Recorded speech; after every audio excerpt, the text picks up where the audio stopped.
Sorrel. This is French Roast Review with Sorrel. Today, I'm going to be interviewing Peter Quinn-Jacobs on the Pretty Little Liars series.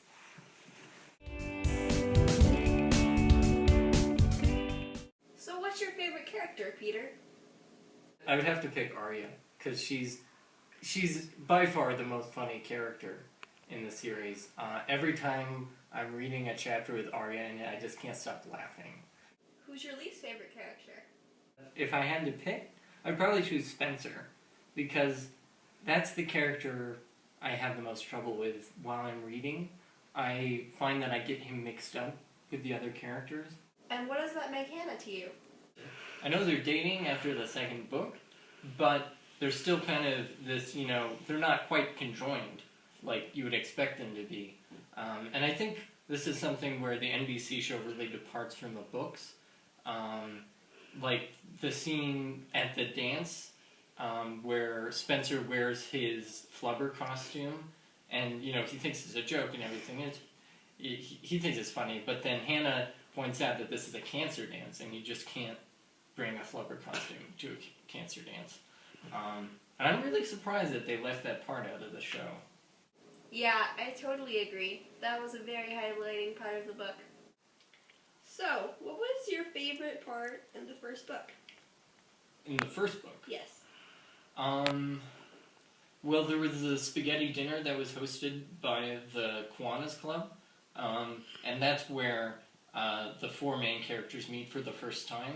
And I thought that chemistry that went on between the four of them, it was kind of, I felt like I was in that 70s show where the camera is just going boom, boom, boom between all the characters. And I got that just from the writing. And I'm very, disappointed that the show didn't, take that angle on it.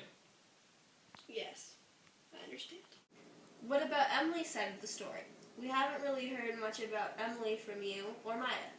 Emily is such a symbolic character to me. She's representative of the entire LGBTQ community, and she's a good one, too. She's very alive, she's very real. I got a sense that, I could have met her in middle school.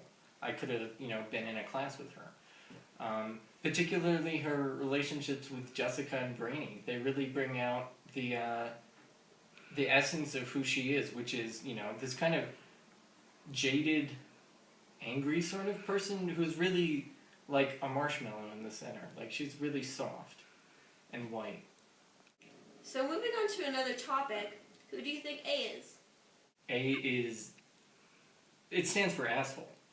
A is the asshole that's in all of us, the general asshole of society, the asshole who dumps milk over Maya's head at the fraternity, the woman who trips Emily as she's crossing the street, and all these things that are happening to these characters are all, they all stem from this kind of asshole archetype. So are you saying like a group of assholes? No, it's more of, how do I explain it? It's just kind of this aura that permeates life, Mm-hmm. You ever feel the asshole in you? Yeah, but Sarah Shepard only chose to write about Arya, Emily, Spencer, and Hannah. I think once they conquer their assholes, their inner assholes, they're going to conquer A. So at the end of the series, when you actually found out who A was, were you surprised? Not at all. I knew that it was going to be him all along. And I won't spoil it for the viewers because, if they haven't read the book, I don't want to say. But I think it was, exactly as I predicted. And I think anyone who's reading it really closely is going to come to that same conclusion. So what books can you compare the Pretty Little Liars series to? I guess you could start with The Hunger Games, but everyone's going to start with The Hunger Games because they're really similar narrative style that you'll notice if you've read both. But I'd like to be a bit more avant-garde in my comparisons, so I would say Battle Royale instead. So what do you think about the setting? Well, the setting could have been anywhere. It could have been the forest, the jungle, but I think Cynthia, the author, did the perfect job in choosing. She chose this middle school in Metropolis. It's kind of set aside from everything, but at the same time in the middle of absolutely everything. So who do you think killed Ellie? I think an alligator killed Amy. I think when she and Sandra were walking by the bog at night, an alligator took her by the foot, dragged her into the bog, and she was never seen again. That's why he lost track of her that night. And I think that's when she died and how she died. Either that or it was brainy. Well, that's all for now, folks. Watch us next time at French Roast Reviews with Sorrel. Bye-bye now.